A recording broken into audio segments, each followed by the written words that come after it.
పిలుస్తున్నారు ఇళ్లలో? నిజం చెప్పండి, ఎంతమంది అమ్మ అని పిలిపించుకుంటున్నారు?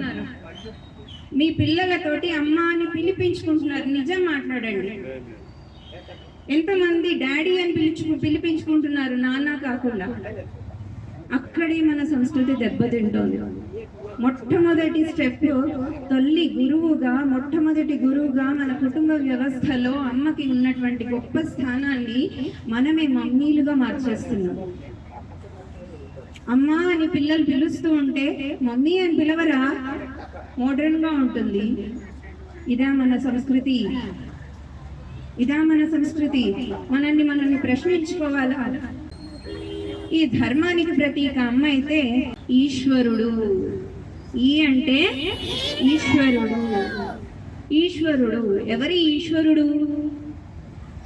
దేవుడా? దేవుణ్ణి పరమేశ్వరుడు అని అంటాం. ఫస్ట్ అమ్మని చెప్పుకున్నాము. ఈశ్వరుడు అంటే నాన్న, ఆకాశతత్వం, అందని వాడు. పరమేశ్వరుడు మనకి కనిపించినప్పుడు మనకి చూపించడానికి తన భుజాల పైన ఎత్తుకొని చిన్నపిల్లల్ని చూడరా భగవంతుణ్ణి అని చెప్పేసి తన భుజాల పైన ఎత్తుకొని చూపించేటటువంటి తండ్రి ఈశ్వరుడు మనకి. ఆ కుటుంబ వ్యవస్థ ఎప్పుడైతే భ్రష్టుపట్టి మమ్మీ డాడీలుగా మారిపోయిందో అప్పుడే సగం మనం చచ్చిపోయాం. మమ్మీ అంటే శవాల పెట్టే, డాడీ అని అంటే మన గాడిని నడిపించడానికి ఉపయోగించేటటువంటి ఒక సాధన.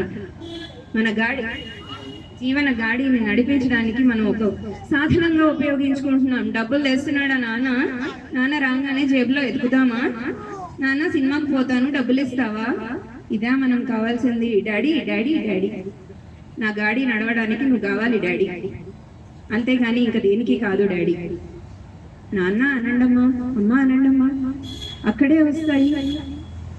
కుటుంబ వ్యవస్థలో తల్లి చెప్పాలి పిల్లలకి ఎలా ఉండాలి అనేటటువంటి విషయం చెప్పాలి. కుటుంబమే మొట్టమొదటి విద్యాలయం. ముందు చెప్పాలి, రే చక్కగా చీర కట్టుకోమ్మా అంటే చిరిగిపోయిన బట్టలు వేసుకొని అదేదో అంటారు, దాన్ని ఏం జీన్స్ అంటామమ్మా? టాన్ జీన్స్ అంటామా? Torn jeans. ఎంత చింపుకుంటే అంత స్టైల్, ఎక్కడెక్కడో చినిగిపోతూ ఉంటుంది. అది చినిగిపోతే అంత స్టైల్. అలాంటి జీన్స్లు వేసుకొని వెళ్తూ ఉంటే ఎదుటి వాళ్ళు మనల్ని అన్నకి ఏం చేస్తారమ్మా?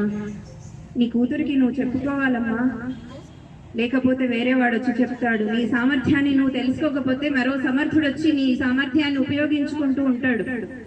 అటువంటి ఛాన్స్ని మనం ఇవ్వకూడదు. మన యొక్క ఆడబిడ్డల్ని మనమే ఒక ఝాన్సీ లక్ష్మీబాయిగా, ఒక రుద్రమదేవిగా తయారు చేసుకోవాల్సినటువంటి పరిస్థితి ఏర్పడింది. ఇకనైనా ఆడబిడ్డలకి చెప్పండి, అమ్మ మంచి బట్టలు వేసుకోండి.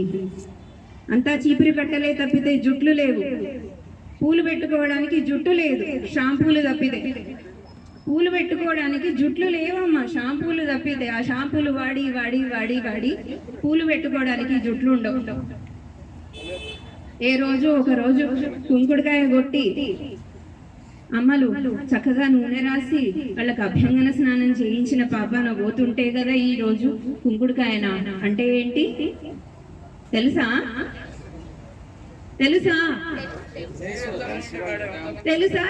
చెయ్యొద్దండి అమ్మా.